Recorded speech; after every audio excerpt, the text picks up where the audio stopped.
Hello and welcome to this session on Library Advanced Search Skills for the Psychology Project. My name's Emma and I am the Liaison Librarian for Psychology, so I'll be your point of contact for any future queries that you may have around using library resources or using any of our services. So in this session we're going to talk about getting the most out of library search, including search tips and tricks. We'll look at finding materials to support your various project areas.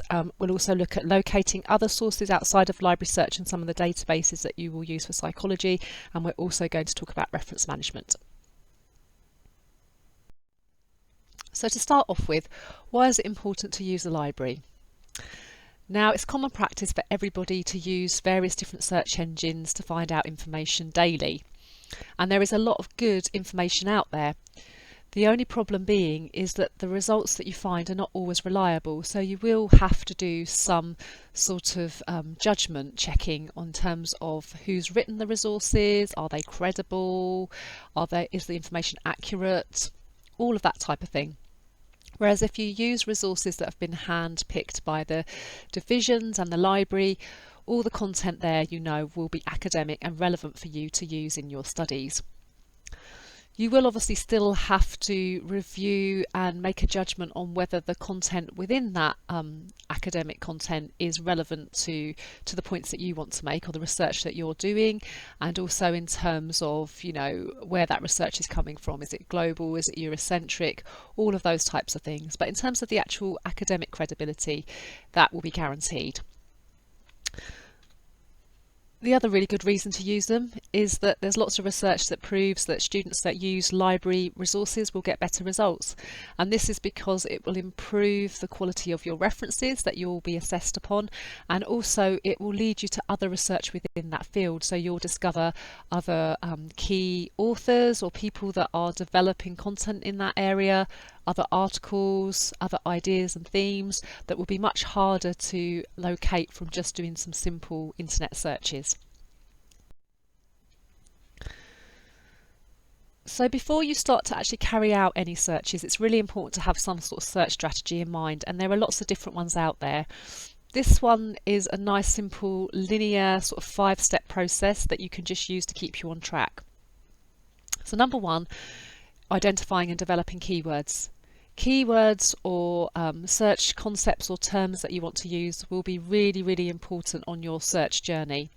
The quality of the keywords that you have will determine the quality of the resources that you get back from your searches.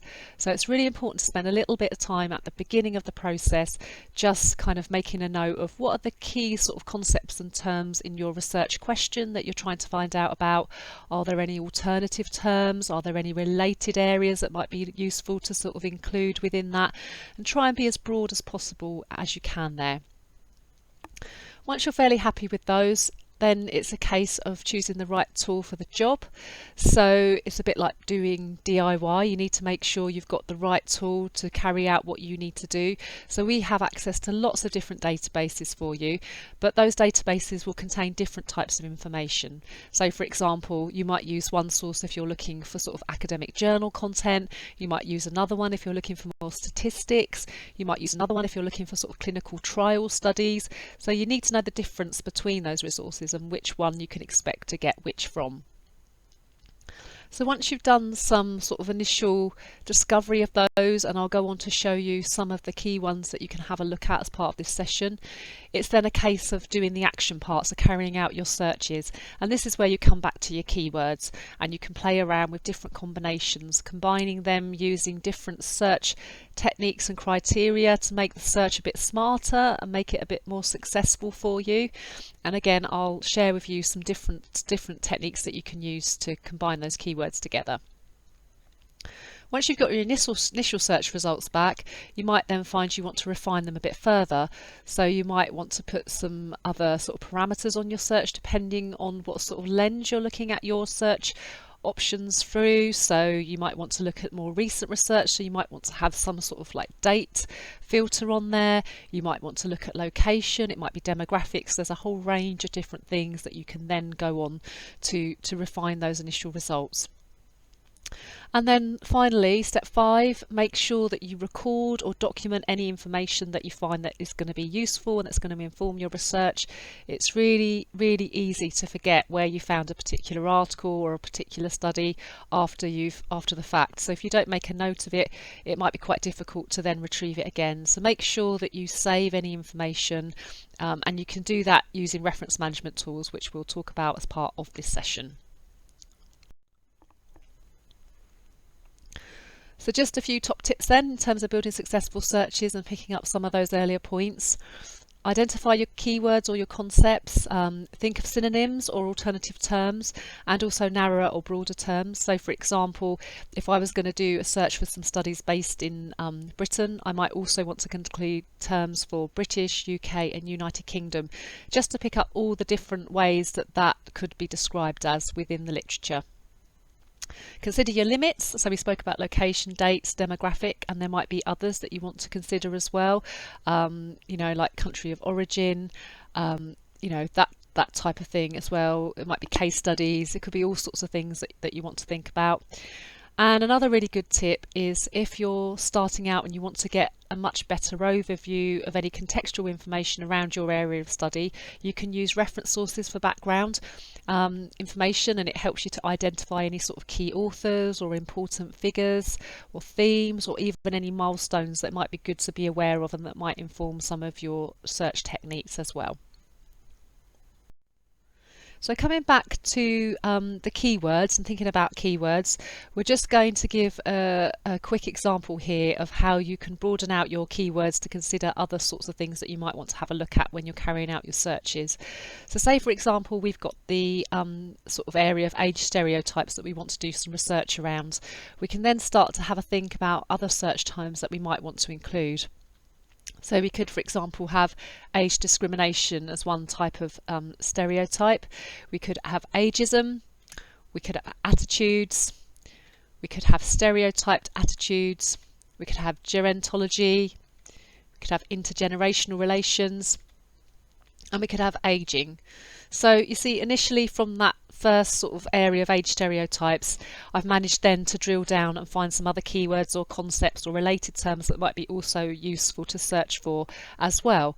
So just thinking about that a little bit broader gives you more sort of scope to sort of develop your search as you go along, so that you don't come to sort of a dead end too quickly if you've got sort of very narrow sort of search terms that you're looking at. Now with the search terms, on the different stages there, we talked about combining your search sort of keywords together, and there are different library tools that you can use to do that. So the first set of tools are or, and not, and they are different connectors to pull your keywords together, either to make the search more narrower, or you might want to broaden out your search, or you may want to exclude certain aspects from your search. So the first one, or, tends to broaden the search, and usually you kind of use it if you're looking for alternative terms. So in the example there, if you're doing a search for hat and you put or in between and then crown, it will search for results which have hat in it, results that have crown in, and then results that have both in there. So it will broaden out your search and you'll get quite a few back for that type of search. The second one, and, so what that tends to do is to narrow down the search and make sure that your search combines two different aspects within the same set of results. So if I did a search for dress and ribbons, it would mean that all the results that came back would be talking about dress and ribbons in the same result, and not sort of either or, as in the example before. And then the last one, not, is there for narrowing down your search in terms of different terms that you might want to exclude.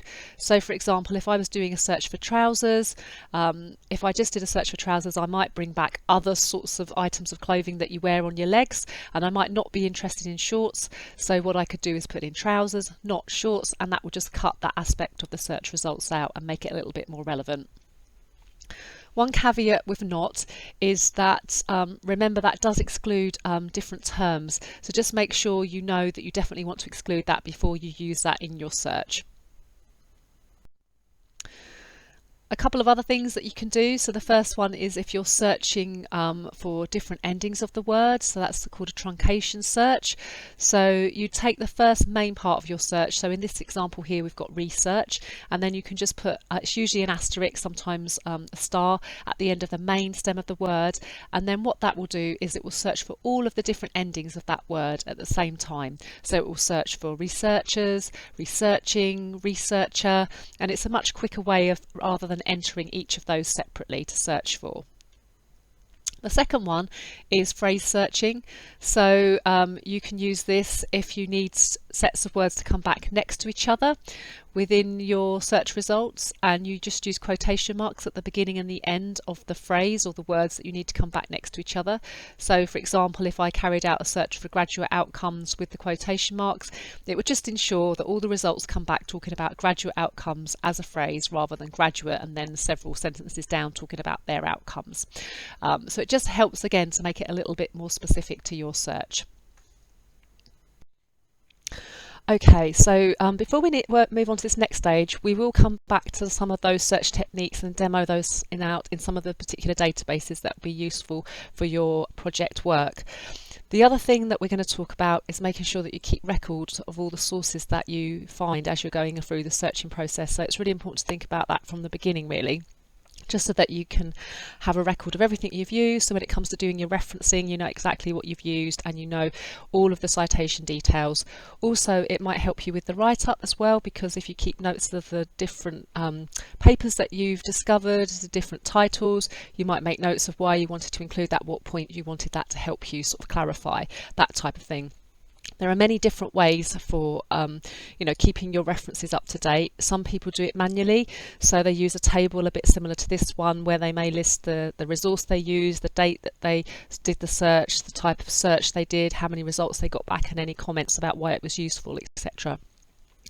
But also nowadays we have things called reference management tools, which will really save you a lot of time in terms of helping you to actually keep all your references together, but then also ordering them in a specific citation style. So you can order them in the APA style. It also helps you to do things like in-text citations and actually create bibliographies automatically from those list of references.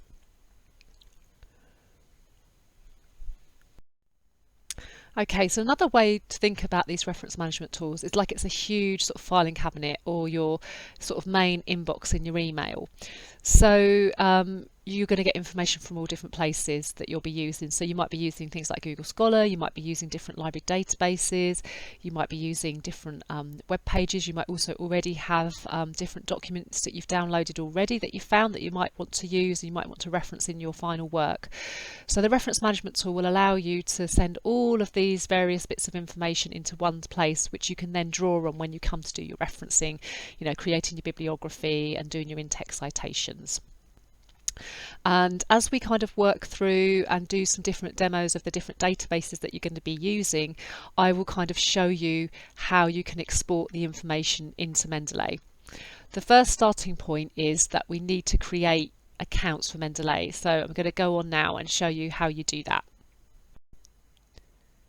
Okay, so the first step is to go to mendeley.com. Once there, you then need to set up an online account. To do that, you just go up the top there and you can click on sign in. Then you'll have the option to log in. Now, we recommend that when you sign in that you don't use your university email address for that. You use a personal one. The reason for that being is that when you leave the university, you can then take all of your references with you without the hassle of having to change email addresses or any of that.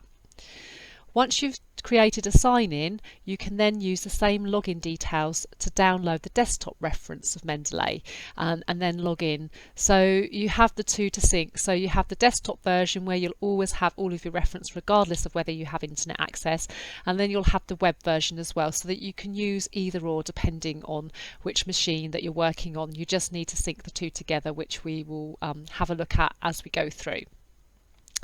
Okay, so I'm just going to quickly sign in here to my accounts.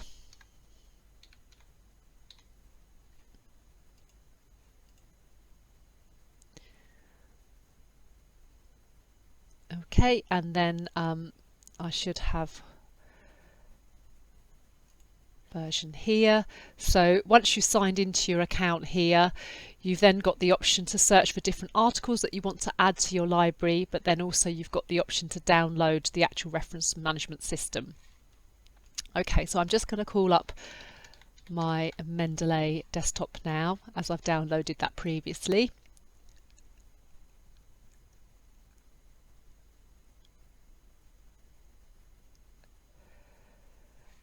Okay.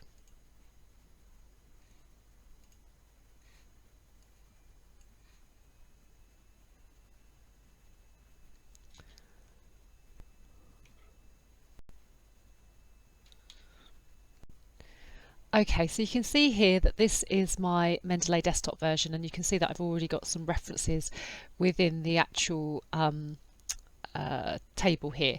So the first thing that we would generally recommend that you do is just to go ahead and set up some folders so you've got some spaces to actually direct the resources that you find into, and it's really simple to do that. So at the top here you can see I've got a little folders icon thing. Just by clicking on folders I can create a folder and I can give it a name. So I can put in there let's put psych for this, and then I've set up my folder ready to send any information that I want to within that clinical psychology folder. Now within Mendeley there are different ways of getting your resources in there. So you can search directly from Mendeley as we saw previously in the web version, but you can also export from different databases within Mendeley. So we'll come back to this as we do carry out some searches into some of the different databases, and I'll show you actually how you get those within there. I mentioned before about syncing between your web version and your desktop version. So at the top there you can see you've got a little sync tool. So every time you've added something via the web version, when you go into your desktop version, just make sure that you carry out the little sync, just so that it actually kind of syncs the two together and adds any recent ones into the desktop that you may have added when you were just using the web version. There are lots of other really useful things within here as well, which we'll talk a little bit more about as we kind of go through the process. Okay, so let's go back to actually finding some of the sources that we can then export and send into Mendeley and actually carry out some of those search techniques that we were talking about a bit earlier on. So we're going to start off just by having a look at Library Search for finding sources. So we can use Library Search to look for things like books, either physical books or electronic books within there. And we can also use it to search for online journal articles as well. Library Search is a good starting point, but I should say that it's only a starting point. So we're going to start off by doing some searches in Library Search, but then we're going to move quite quickly into some of the academic databases for psychology that you can use as well. And there's a couple of those that we're going to try out some searches in and send some stuff from there from Mendeley too. Just a caveat with using Library Search and Mendeley, any of the search results that you find directly within Library Search, there's not a way to send them from the Library Search interface itself into Mendeley. You do need to go into the actual database that Library Search is pulling that article from example. So again, we'll look at that when we go into the different databases for psychology, and you can see how that works. Okay, so once you're in Library Search, you can carry out some searches, and Library Search does cover a lot of content. So it covers things like books, journal articles, conference proceedings. It may have things like reviews in there. So the information is quite broad. So it's quite important to think about your keywords when you're searching within Library Search to make sure you can make it as relevant as possible to what you're looking for. So let's just carry out a couple of different example searches. So the first one, we're going to do a search on mental health. And we can put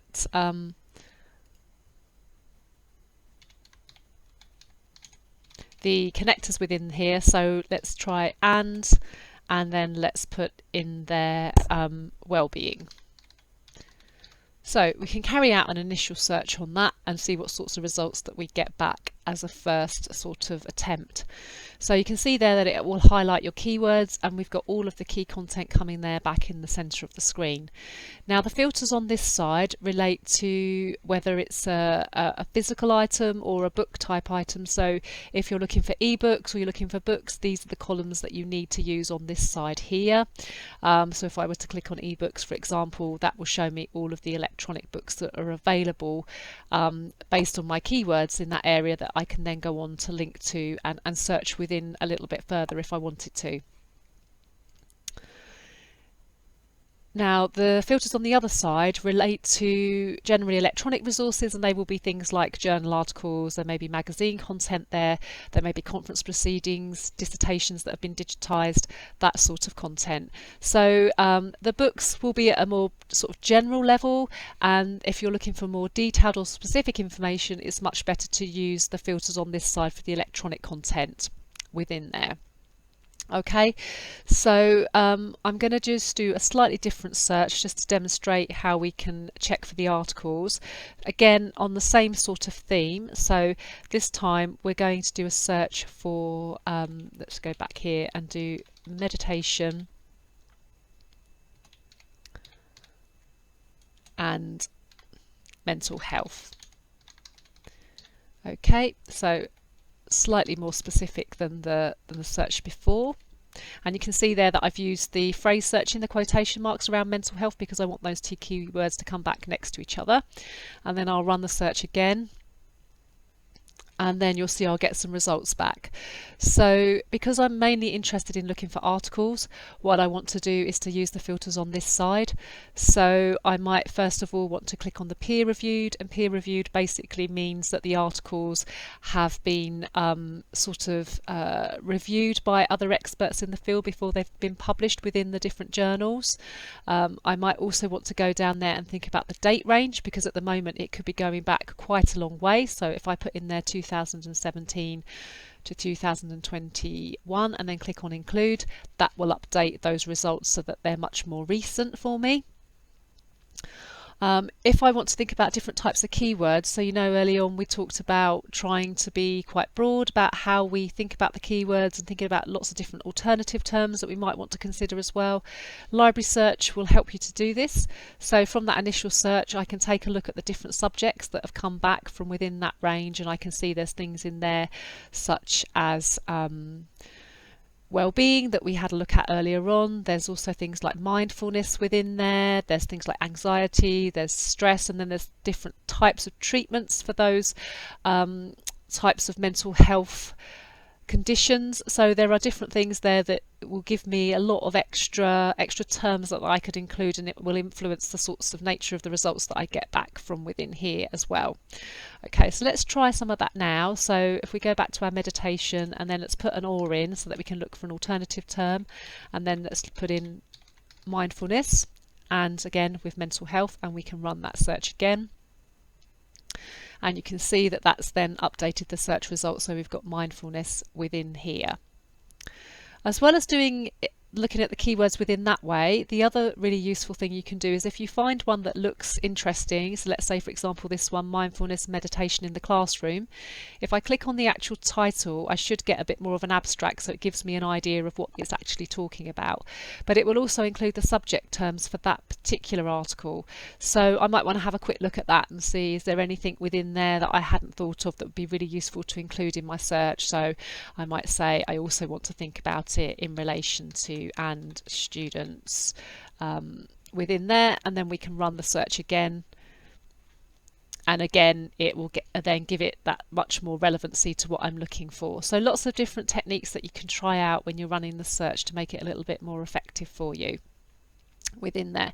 And then in terms of accessing any of these resources, it's just a case of clicking on the view online, and that will take you through to the actual journal articles that you can then have a read through and kind of research a little bit further to see how useful it's going to be for your research within there.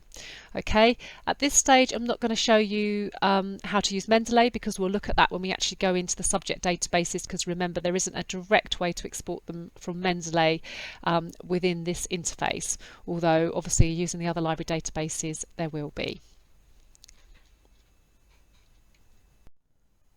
Okay, so now we're going to move on to look at some of the specific databases that will be useful for psychology. So we're going to have a look at psych articles, which includes lots of full text to articles that are relevant to psychology.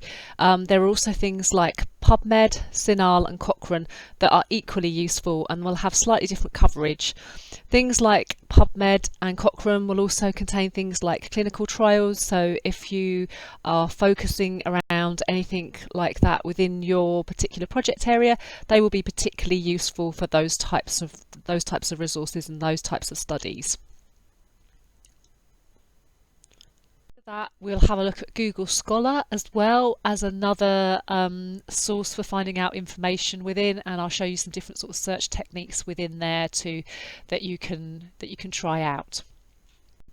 Okay, so to access the resources that we are going to look at for clinical psychology, there is a link here to the digital resources directory that you can access them all from and check them from.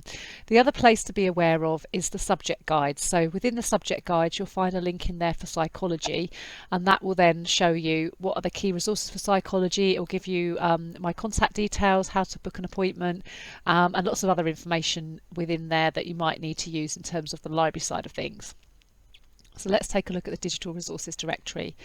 So within here you can either look up a specific resource such as psych articles. You can also just type in psychology and it will then start to bring up a list of everything that will be relevant for psychology within there for you to have a look at. So we're going to now go into the psych articles option. So I'm just going to go back here and put within here there, and then we can see APA psych articles. Okay, there's also PsycInfo, which is also a really useful database. PsycInfo is a little bit broader than just articles, so it will have other sorts of information in there as well. It may have some book content, it may have some broader sorts of conference papers and things, but for now we're just going to have a look at the psych articles resource.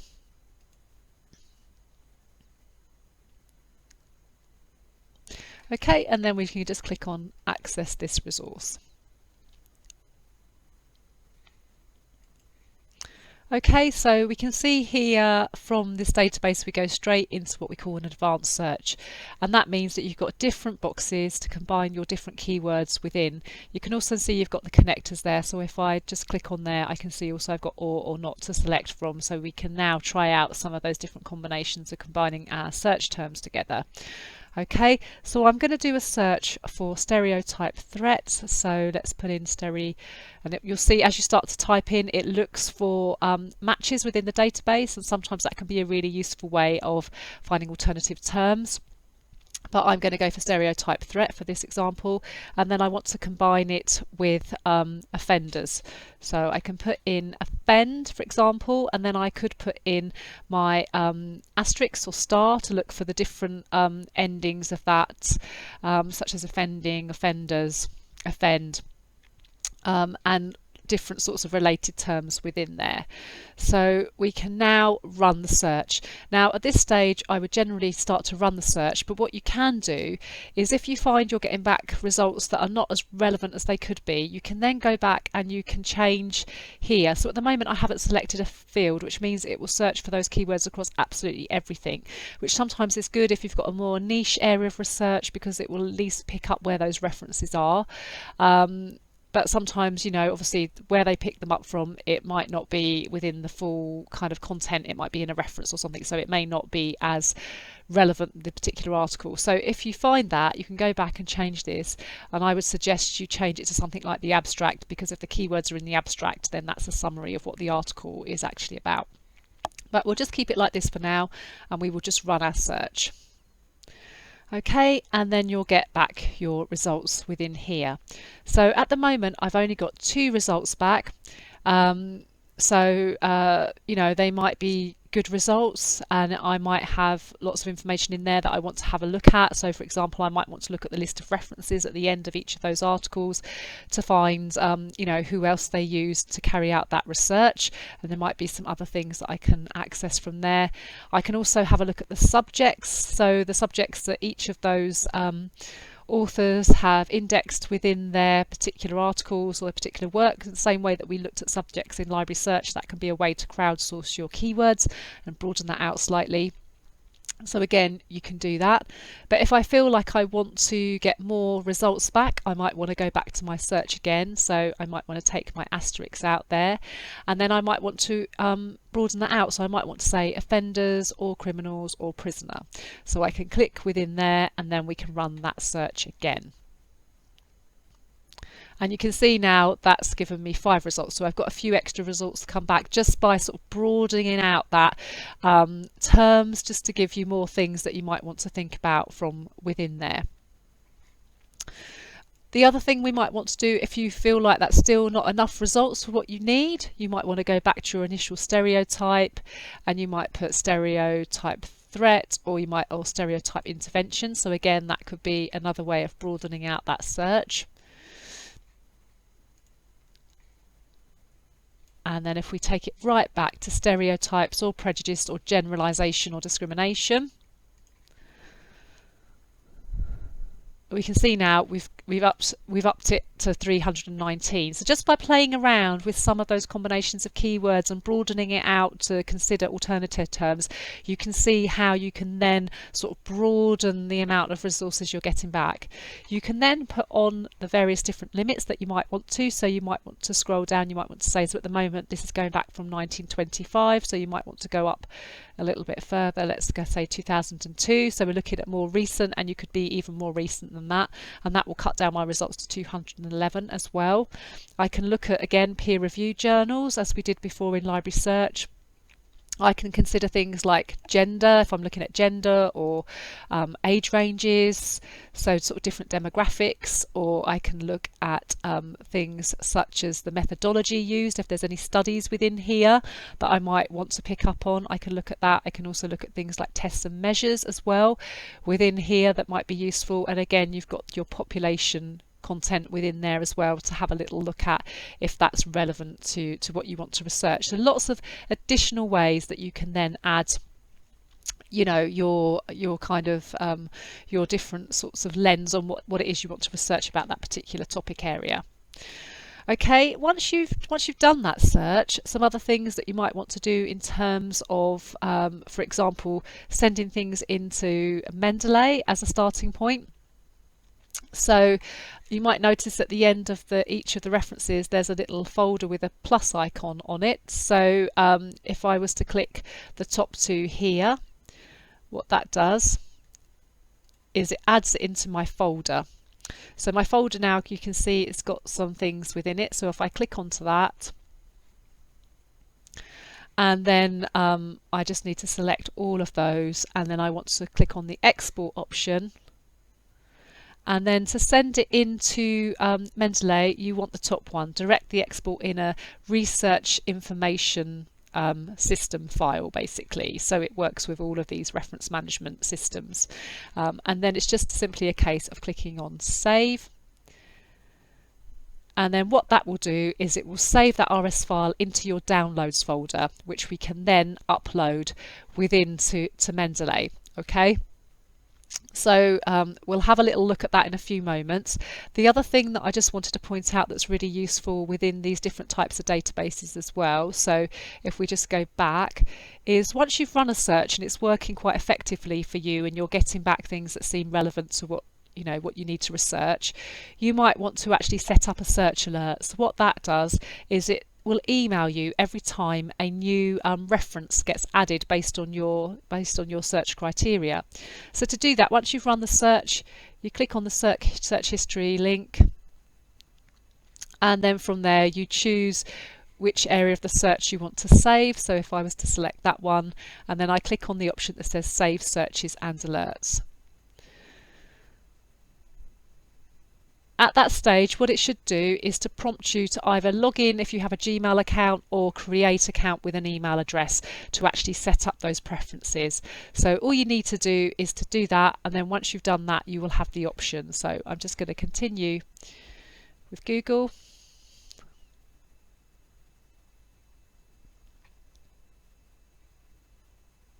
And select the appropriate one. And then it's probably just going to ask me to to authorize it. Okay, and then once you've linked in there, you can then give the search alert a name. Make sure you select the alert option, and then how frequently you want to receive the alert, so probably once a week would be fine.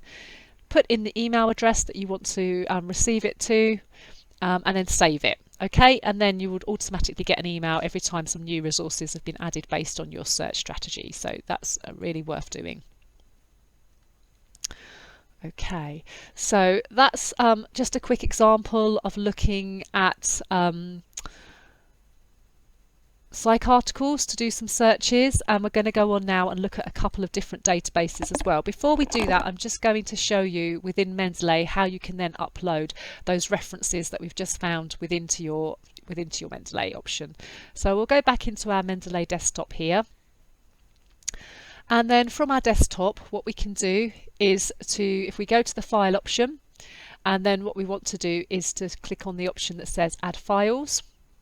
And what it will ask you to do is to say, well, where do you want to upload your file from? So remember, when you download the RIS files, they usually go into your downloads folder unless you've indicated for it to go somewhere else, and it will be the most recent one. So I can see there it's the RIS file there that we did just a few moments ago, and then I can just open that up, and you can see there it's added in those two references, and I'm already in my clinical psychology folder, so it's just added them into the clinical psychology folder for me. As simple as that. Okay.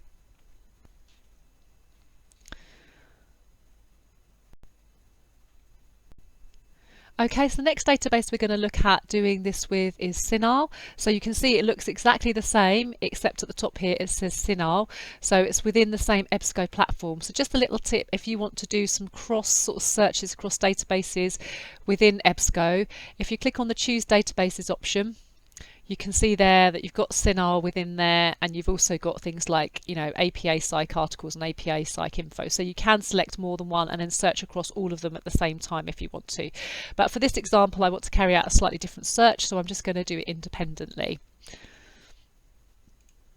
Okay, so within Cinah there's some really useful things that we can have a look at. So we've got some subject headings within here, so if you're interested in finding out what are the subject headings for particular terms that you might want to look for.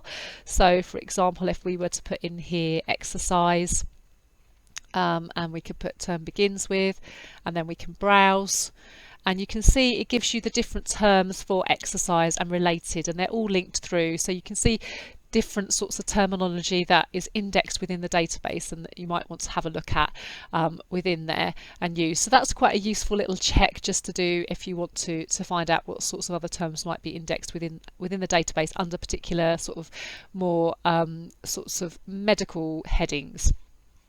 Okay, let's just go back to the search. So again, we should be in our advanced search. So exactly the same principles apply as before in terms of separating out your keywords using the and, or, and even the not. I'm thinking about selecting the field that you might want to search for those terms within if relevancy is a particular issue. And for this one, we're just going to do a quick search for placebo effect. And you can see you could conclude psychology within that to pick up the psychology, and then we're going to look at it with physical activity within there, and we're going to run a quick search and see the results that we get back for this one. Okay, so we've got 108 this time coming back, and again exactly the same things apply as before. We can select academic journals if we want to. We can scroll bar so it's a little bit more up to date, so we're looking at things that are more recent.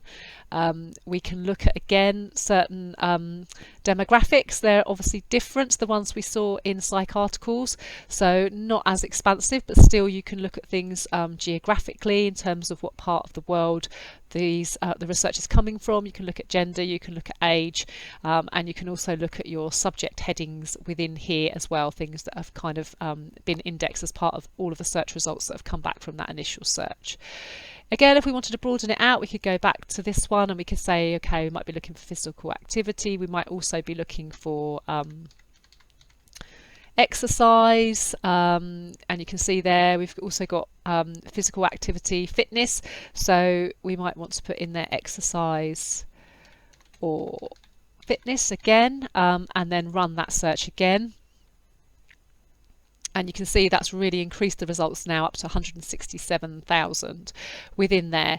So again, you might want to have a look at your limiters if you want to sort of like make sure that's a bit more relevant to you. You might want to add something else in there, so we could put in psychology within here and run the search again, so you're looking at it from that aspect.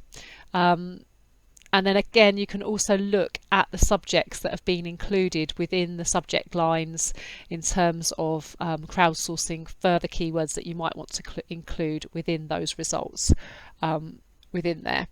In terms of accessing full text, it'll either be a case of having an actual PDF within there, but also you might have this full text finder. So if you were to click on there, that should then give you the link through to whichever other database that it might be held within.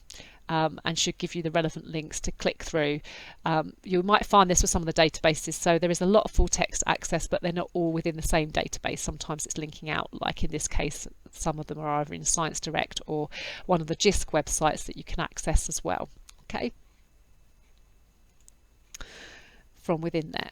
Now, we would follow exactly the same process as before in terms of adding stuff to your Mendeley account. It would just be simply a case of adding them here and then clicking on your folder at the top and then exporting it as that RSI file and then uploading it from Mendeley from your downloads folder. Exactly the same process. The same with setting up the search alerts. You know, you go into your search history and then you click on the search alerts link, and then you can set up a search alert for that search as well. So really good practice to get into the habit of doing that really effectively.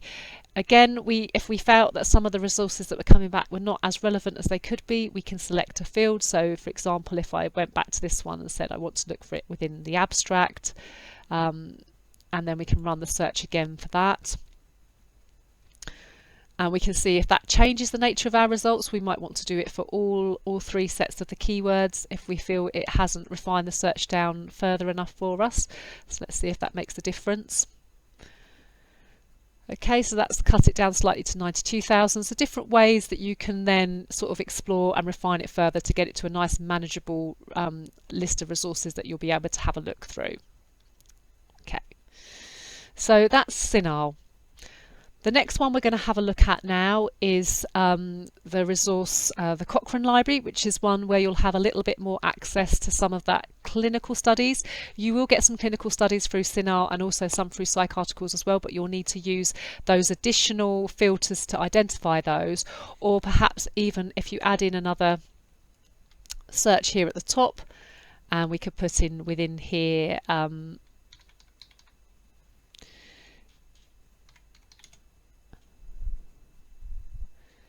for example, you could have clinical practice guidelines, you could have whatever the information is that you need. We could put in clinical study or trial. Let's just take that back, and then we can run the search again. And that will be another way of getting to those clinical trials as well. So, but you need to include those in the search terms, where, as you'll see with Cochrane in a few moments, there actually are particular sorts of tabs that you can access that information in separately. So we'll look at Cochrane Library now, and this has lots of information such as we talked about clinical answers, clinical trials, a lot more focused around those sorts of areas that will be useful for you to sort of get information about and use it to support some of the research that you'll be doing. So with the Cochrane Library, it goes, you have a search along the top here, but we'd really want to put it into our advanced search so that we get that combination of boxes and our different connectors that we can use and try out. So if I click on advanced search, this should then give us the advanced search page with the different boxes that we can fill out, and you can see here that I've already prepared a search. So it's very similar to the search that we've just looked at, except this time we're going to combine the placebo effect with physical exercise or physical activity and mood this time. So we've given a slightly different term to it within here. Okay, and then you've got the option to actually run your search and see what results you get back. So let's click on that now.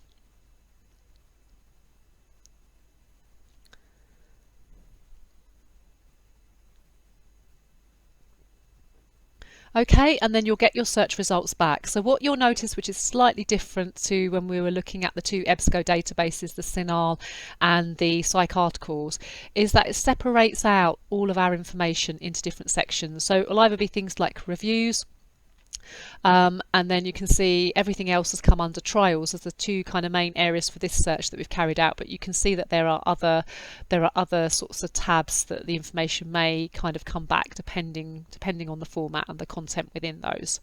So from those initial searches, you've got the options to look at dates. So again, if you want to look at something within the last year or the last 2 years, you can make that really, really current if you want to, or you can put in your own custom range of dates.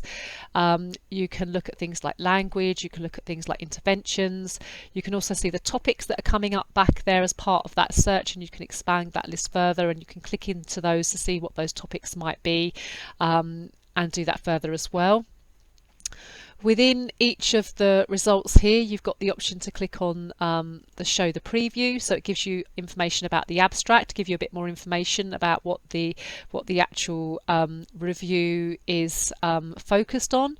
You've also got the thing called show Picos. So what this does is it's another way of carrying out your search. So at the beginning, I don't know if you remember, but I talked about there's lots of different search strategies that you can use, and Pico is another really useful one.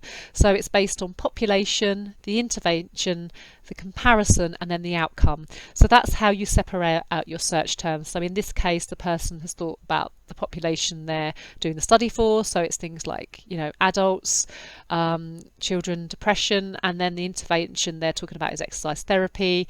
The comparisons they're looking at are things like placebos, and then some of the outcomes around that, like quality of life, depression, different things like that. And that is a similar thing that you can use for your particular searches that you're carrying out. You can use the Pico technique to sort of like separate out the terms in that way.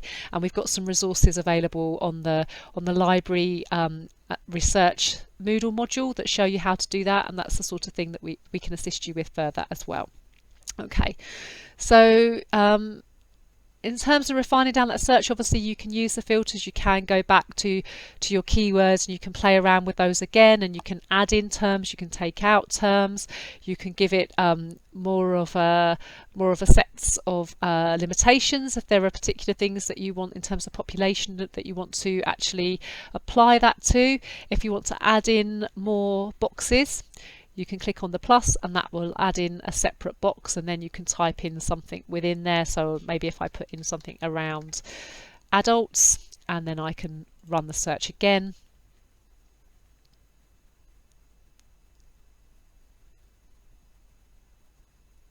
Okay, and then I'll get my results back again, and you can see that's change the results slightly within there. And then if I looking at the reviews here, if I click into the trials section, I can then see the trials as well that I can have access to and have a look at the data within those as well. So some really useful things within there that you can do. In terms of exporting any of the studies or the reviews that you want to have access to via Mendeley, if I click back into the reviews first just to give you an example.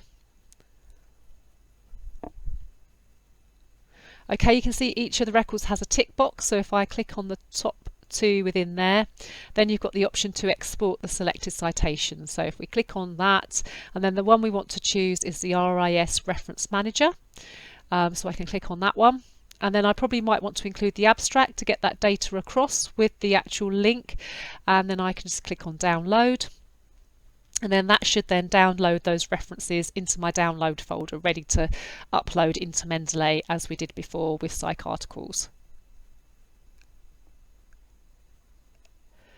Okay, and again I can do exactly the same with the trials. So let's just take the top two again.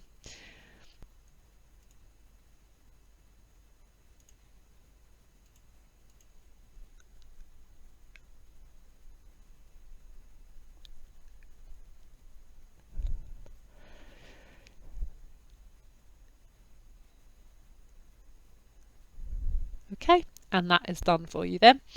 So let's just have a reminder of how we do that in Mendeley. So if we go back into our Mendeley desktop version, and we go back, so we're in the clinical psychology folder, and then we go up to File, Add Files, And then we can do the 2 most recent ones, open those up, and then all of those references will be within there. And you can see there from clicking on them, I get the abstract, I get all the author keywords, I get all of the key sort of referencing information that I'm going to need within those to do some referencing when we get to that stage within there.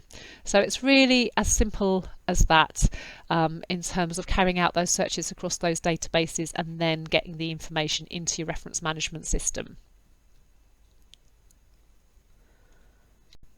Okay, so the final source we're going to have a look at for searching for information and exporting that into Mendeley is Google Scholar. So I'm sure this is a tool that everybody uses quite frequently. Just a few sort of like tips that are slightly different to the things that we've looked at. When you're using Google Scholar, please make sure that you go up to the menu and check that you have linked to University of Kent. That will then give you access to all the things that you should have access to that we subscribe to. So to do that, you click on Settings, and then in Library Links you want to make sure you've got University of Kent. If you don't have that, you just need to type University of Kent, search for it, and then tick the box and save the settings. And that will then ensure that anything that you find that we do subscribe to, it will give you that direct link. Okay, so let's run a very similar search then. Let's do a search for that placebo effect. And again, we may want to do that as a phrase. You could also do placebo effect experiments or placebo effect studies in terms of, again, thinking about what the sort of information you want to find out in terms of the format, the sort of data that may be within those. And then we can put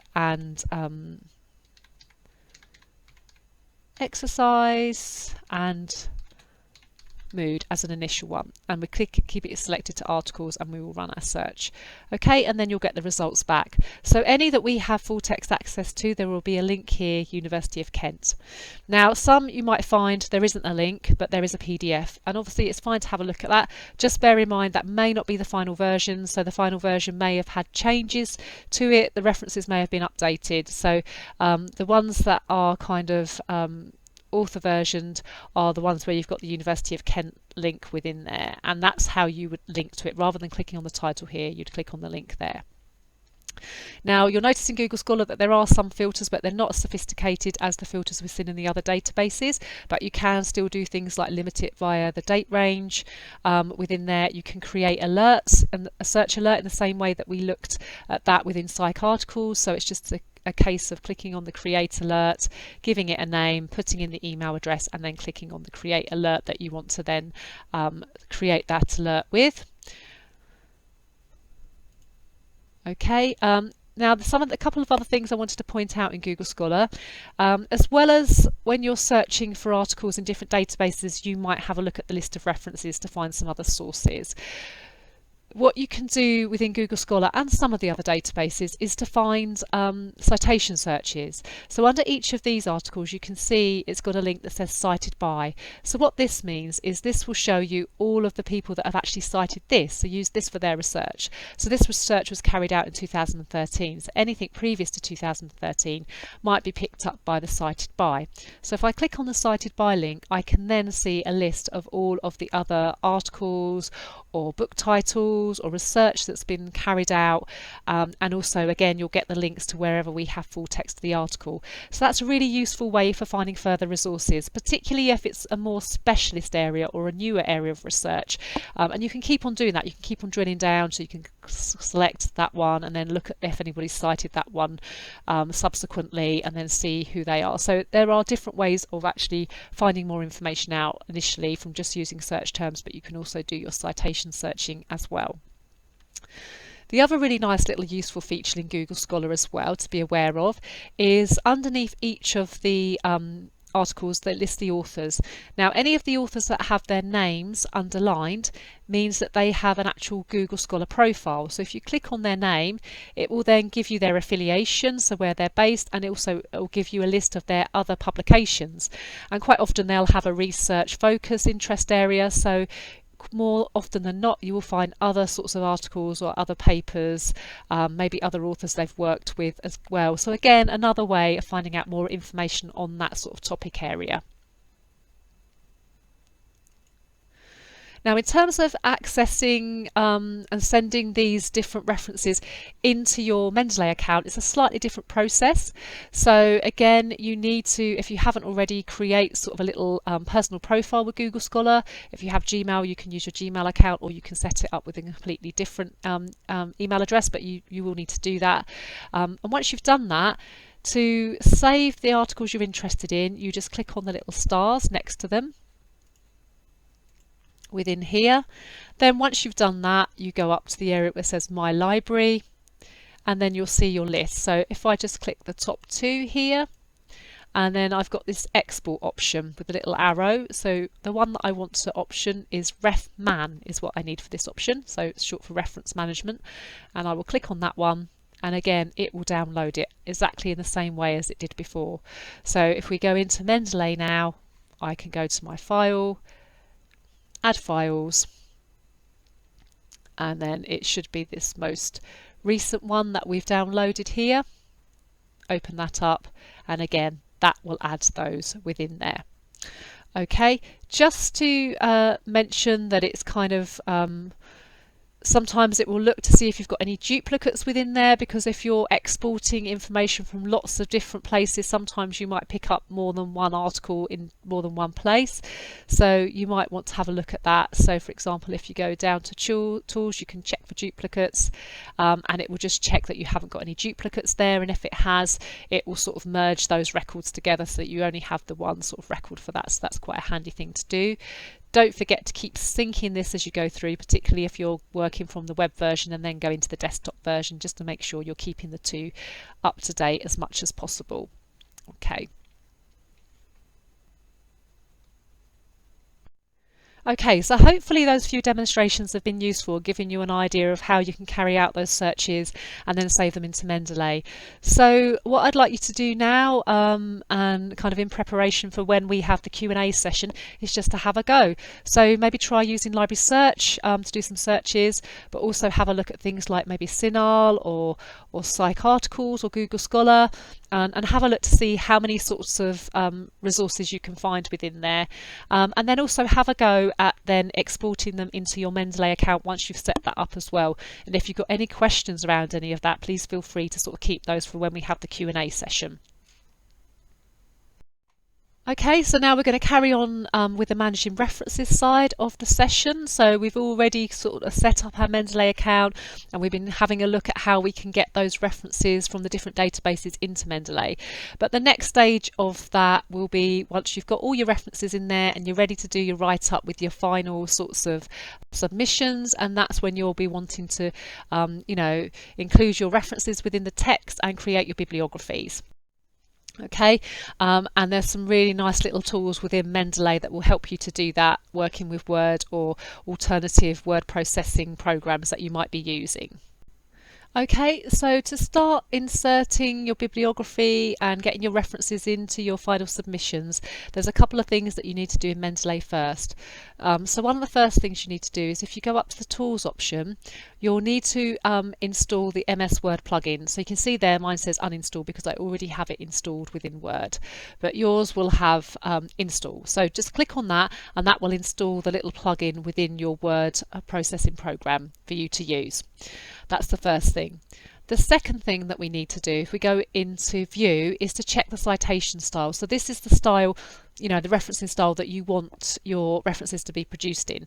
So just make sure that you've got it in the relevant one. So I've already got this set up for the American Psychological Association 7th edition, but if it's the 6th edition, then you can easily change that to the 6th edition or set that. So just check that with your supervisor before you go ahead and do that. But that will ensure that you have them in the right referencing style. So they're the two things you need to do first. Okay. So what I'm going to do now is just to demonstrate how this works. So I'm just going to go open up my a Word document.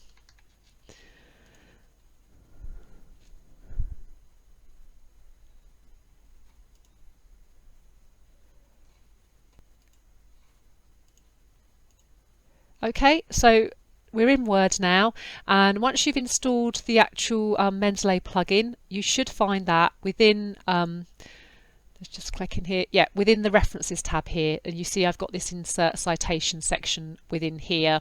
I can also open Mendeley, and I've also got the style selected here as APA, but if you've set it already in Mendeley, it should automatically pull that through. So if I click on insert citation, I'll get a little box pop up here, and then all I need to do is to start typing one of the authors or one of the titles or the year from one of the references, and it will automatically search the library within this interface. If you can't remember what they are, you can actually go to Mendeley and you can do it that way, and select the references from the Mendeley desktop itself as well. It's entirely up to you. At the moment I've got it selected from my library, so you just need to make sure that that's all up to date, and then all I need to do within here, sorry, I'll just do that again a second, is just to start to search. So if I just put within here, there I can see I've just started to put in a couple of the words, and some of the terms have come up within there. I could also put, for example, in another one, and it will start to give you things. So it looks for the keywords. I start to put in depression, and then you can select the relevant one. So you select it there, and then it's just a case of clicking in OK, and it will just put in that it's formatting the citation within there. And then you would continue typing away, and then you might want to put in a separate one. So let's put another insert citation, and let's look for something that's talking about mood. So let's say the mind body therapy one. And then again, we might want to insert another citation within here. So let's say within there, the placebo effect, and add that in. So for example, say that's it, you've finished your write-up, you've included all the in-text citations that you want to include. It's then a case of inserting the bibliography. So all you need to do then is click on your insert bibliography, and then that will list it below there in the relevant format. So you can see it takes a lot of that manual work out for you in terms of putting together your references. I will say it's not a magic wand, so if there were any inaccuracies with any of those references, so say for example when the data had come across into Mendeley there'd been 2 full stops instead of 1, for example, it will pull across it exactly as it is. It's not sophisticated enough to know that's incorrect. So you do need to have a good grip on how the reference management system you're using should look, so at least then you can have a scan through and say, yep, that looks how it should look, for example. And also you might need to put information in there like the date that you've accessed things on, additional things like that you can update exactly in that way. But it is really will take a lot of that kind of legwork out for you in terms of doing all of those references manually, and in some ways probably will make it a lot more accurate because there'll be less reliance on sort of human error, if you like. Okay, so hopefully that was useful in terms of finding information through those relevant databases and getting the information into Mendeley and creating your reference lists and in-text citations. You might want to know where else you can look additionally if you still need to find out some information. So there are a few links here that you might want to go on and have a look at. So for example, if you're looking for information that's been made available open access, and there's quite a movement here for the research to be made wider for people that are not necessarily studying at an institution that has access to these resources, and also it can be a good way of finding things that maybe we don't have in our subscription. So there's a link there to open access resources and some different tools that you can use to try and run some searches and identify some of that content. Other libraries, so currently other libraries haven't really been open for students to access their physical resources, obviously because of the pandemic, but hopefully from mid-November some of those libraries will be opening their doors again to students from other institutions. So have a little look at the guide, and that will give you some more information about how you go about that process. And then in terms of things that we don't have in our subscriptions and that you haven't been able to find via the open access route, there is document delivery. So you can make a document delivery request via library search and choose whether it's either an article or a book, fill out the information, and then you can request the information that way. Just a kind of final sort of closing up sort of reminders in terms of actually carrying out the searches. It's always better to start off broader. So start with your library search, then move into your subject databases like Cinah and Cochrane, etc. Don't forget you've got the subject guide there for psychology that you can always revisit to give yourself a reminder of some of those other sources as well. And also the digital resources directory. You can type in psychology and that will show you all of those related resources. If you're looking for more general resources, so things like theses and dissertations, there will be some resources there, and again they will be listed on the subject guide. Other libraries, open access, your Google Scholar searches, again remember some of those different techniques such as the citation searching and making sure that you switch it on to show that you're affiliated to the University of Kent. And then the kind of final last port of call would be document delivery if you haven't managed to find the things you need via all of those other routes. I would also say please do get in touch with me as well. If there's something that you can't find or you're not sure about, drop me an email. I'll be very happy to help you and assist you just to make sure that it's not actually located in a database that you haven't thought about. And then just some sort of final reminders in terms of things to think about when you're carrying out your searches. All of the databases will have a help provided, so if you're not sure about what are the search techniques or how does this one search, just have a look at the help and it will show you how to do that. Always try to use the advanced search rather than your basic search because it will help you sort of explore that search more effectively. Remember, you can set up search alerts. You can't do it in library search, unfortunately, but in all the separate databases such as Google Scholar and the PsycInfo and Cinah, you can set up those alerts and keep yourself updated on any new sources that get added based on your search criteria. And always record what and where you've searched. So have a go at setting up a Mendeley account and make sure that you keep track of all those references right at the start so that you don't have to go back retrospectively and sort of like remember where you found things. And most importantly, really be systematic about that with the relevant referencing style that's been recommended that you use. I mentioned earlier on that we've got a Library Skills Moodle module, so everybody should be registered on that. So if you just look for DP23000 in Moodle, that will give you a link to the Moodle module. Lots more information on there. It's very interactive, so there are tutorials and videos to watch. It will cover everything I have, plus lots of extra additional things as well. Yeah, go and have a look at that as well. That's there as a supporting tool for you to make use of. And don't forget, get back in touch. My email address is there. You can book appointments with me either face-to-face or via Teams if you need that support. There's links there to the library web pages, and we also have colleagues working on the library and IT support desk too in the Templeman. So if you've got more general queries, don't forget to go and ask them. They're very very friendly and very knowledgeable in all sorts of library related areas. Okay, so that's the end of this recording now. I hope you found it useful and I hope you managed to try out some of these techniques successfully. And don't forget to save all your questions for the Q&A session. Okay, thanks very much.